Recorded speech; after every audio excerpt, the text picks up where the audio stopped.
The warmer weather is fading away and the cooler weather is back. We have snow to talk about for southern Indiana and southern Ohio, and it looks like some places could see more than 4 inches. In this video, I'm going to talk about how much snow you're going to see down there, as well as the cooler weather pattern that is coming locally as well as, globally.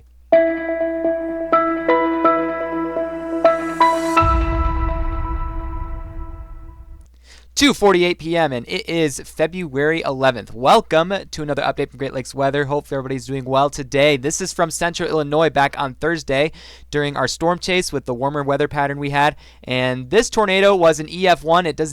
It was not well condensed, mainly because also the dew points were kind of backed off from the actual air temperature in the atmosphere, which didn't allow a lot of condensation to occur with that funnel. But you can see that there is dust and dirt getting kicked up at the ground. That spin led to some tree damage, and a few semis that were tipped over across the area. Luckily, not too much damage down there. This was one of 2 tornadoes that we had on Thursday. One also in southern Wisconsin that produced damage of EF2 intensity. So that was a pretty active weather day and something that I never would have expected to see during the month of February. So it's pretty crazy. And I think we're probably not going to see something like this again for at least until March, because it looks like we're entering a cooler weather pattern, and we're going to get right to that and talk about it real quick. I do not have my screen up, but we'll get that fixed real quick. All right, there we go. Oh no, we're having problems here in paradise. There we go. All right, so we're going to dive right into it with this. So you have the weather models here. We're going to just look at a few weather models, look at this winter weather that is making its way into southern Indiana, southern Ohio come Monday afternoon. So we're going to dive right in. Low pressure system making its way from the southwest. This is actually producing some severe weather across portions of the Dixie Alley region right now. Could have the potential for some tornadoes there today, as a matter of fact. And as that system makes its way up to the northeast, you can see that on the back side of it, you have cool air getting sucked in from the north, enabling some snow to form, particularly in portions of southwest Missouri by Monday morning. What you're going to see is that's going to start to lift through. Now, it starts off as a little bit of rain across many portions of the Great Lakes region. Southern Indiana, southern Ohio is the primary target area for snow. It doesn't really look like there's going to be too much up in the Michigan area. It's really focusing down farther to the south. Southern Indiana, southern Ohio region that we haven't really talked about much this winter. That's starting to see that change, and we will start to see some snow in those areas later on. So, progressing it forward, though, you can see that the snow does hang around mostly around southern Ohio. This region here, I think, is going to see a good deal of snow. Not too much snow to make it a winter storm, but it is going to be a good deal of snow.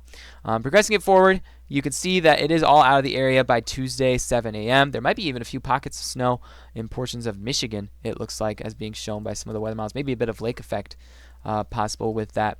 But it really does show that that is going to be making its way through during the day on Monday, probably causing some travel impacts in that area, so you just want to be aware of that snow activity that is going to be making its way through. Let's take a look at the actual snow accumulations that are expected. Now you can see it's a narrow band of snow accumulations, so it could shift a little bit to the north, a little bit to the south over the next couple runs, but you do see that primarily most places 3 to 6 inches of snow is not out of the question for the areas that are focused within the band. So again, that's not a large amount of snow, but in a short amount of time that can cause travel impacts. Areas to the south of Indianapolis, Cedarville is going to be right borderline with that snow accumulation. Looks like 1 to 3 inches maybe in that region. Or if it shifts a little bit to the north, you might get a little bit more, but you can really see there's a well-defined stopping point between the snow right along in southeast of Columbus, Dayton, those places. Cleveland's not going to get any snow. There might be a few touches of snow here and there across Michigan that will not accumulate. We're not really going to make a note of that at this point. But you can see that it's a narrow band of snow that is expected to occur during the day on Monday. So that is what is coming up over the next couple of days. What I really want to focus on a little bit more is the pattern change that is going to be making its way in over the next few weeks, and then also over the next several months. We've got some things we're going to be dealing with in terms of the climate patterns in the atmosphere, and it looks like we are going to be seeing a rather dramatic shift during this coming year. We've had one of the strongest El Niños we've had over the past several years over the winter, and that is going to start to weaken and quickly shift to a La Niña pattern by the end of this year, and that is going to cause some dramatic impacts in regards to our weather. What kind of impacts, you'll ask? Well, first of all, before we get to that, I'll talk about over the next couple of weeks. So you can see I'm looking at the North Atlantic Oscillation here, the latest forecast for the North Atlantic Oscillation, which again is that pressure gradient in the northern Atlantic, okay, that pressure gradient that has influence on our wind patterns over the United States as well. It is actually going to weaken, and that weakening is actually going to cause warmer air that comes from the southeast to not really have as much strength because there's not as much of a pressure gradient there. So that's going to enable actually the potential for some cooler weather to possibly make its way back into the continental United States that could lead to some cooler temperatures once again.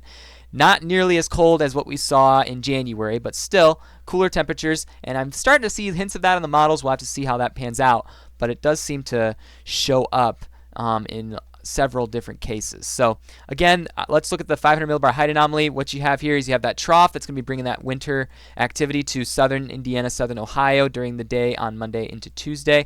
That moves out. You can see that there's still kind of a, I guess there's kind of a bit of a argument between two different air masses over our region. So some places will have some changes in temperature over time. Really, roughly temperatures are going to range around the 30s and 40s across much of Michigan, Indiana, and Ohio. So that's kind of the thing that we are expecting. This I'm watching a little bit more carefully. This dip come February 18th. If you get a sounding, by the time we see that make its way into that area, temperatures do drop into the 20s. And then we start to see the building of another ridge in the region. But again, something we're watching out for. In the longer range, I am seeing a push of some cooler air coming from Canada. Again, that's long range, though. We don't want to go too far into that. But there is some hints that there will be some cooler air, or at least one final push of cool air prior to springtime making its way into the region. So it's just something to keep in mind. And something to just keep a watch out for. Now, I do want to talk about over the next several months because this is from the Climate Prediction Center. This is the ENSO outlook. So again, this is El Nino shifting to La Nina. So what are we talking about here? Currently, we definitely have a guaranteed setup for El Nino. We're definitely in that El Nino pattern still. But as you can see, what is being shown here, during the summer season, it looks like we're going to shift quickly into a neutral pattern. What does that mean? Well, that means that there really isn't any temperature extremes in the Pacific Ocean. And then we're going to shift to a La Nina as we get towards the fall. Now, what is so important about that? Well, the thing about this is that El Nino is kind of a system where the water temperatures at the surface of the Pacific Ocean are warmer than average. You can see that right here, okay? Are warmer than usual. And what that does is that actually strengthens the trade winds that are present in the across portions of the Pacific Ocean. What that leads to is a stronger Pacific jet, stronger west to east Pacific jet over the southern United States, and that actually inhibits the development of hurricanes across much of the Atlantic during the hurricane season. Now, how does that influence the Great Lakes region? Well, a stronger Pacific jet from west to east actually favors warmer weather and drier weather for our area. And what does that lead to? Well, that typically means that it's not going to be as much of a snowy winter. We haven't had too much of a snowy winter. Well, if you look at the lake effect snow events we've had, but we haven't had too many winter systems that we've been dealing with, I guess you could say. During this winter, it's not been as active and it hasn't been nearly as cold. We've had a warmer winter than average. So El Nino is kind of the cause of that, warmer, drier pattern. La Nina is different though. What you see is that the temperatures amongst La Nina, the Pacific Ocean waters are actually cooling down and the warmer waters focus back more towards Australia. What does that do to the Pacific jet stream? Well, the Pacific jet stream then from west to east across the United States is actually weaker. What does that mean? Well, that weakens the wind shear that we have over the Atlantic Ocean here. That weakening favors greater hurricane potential across the Atlantic. So could it be a more active hurricane season next fall? I think that could be the case, and that's something we want to watch out for. What does that also do in terms of the Great Lakes region's weather? Well, that usually favors a cooler and sometimes a more, I guess, average precip time, okay, which means we'll start to see some temperature changes. We'll see different systems come through, and especially as it transitions during the summer, we're going to watch very carefully because a quick transition like this could favor some pretty active weather events across our area. So we're going to want to keep that in mind as we keep checks on this change in the Pacific Ocean. Could have some pretty dramatic impacts on our weather. So just something we're going to be watching out for. Could be an active severe weather season.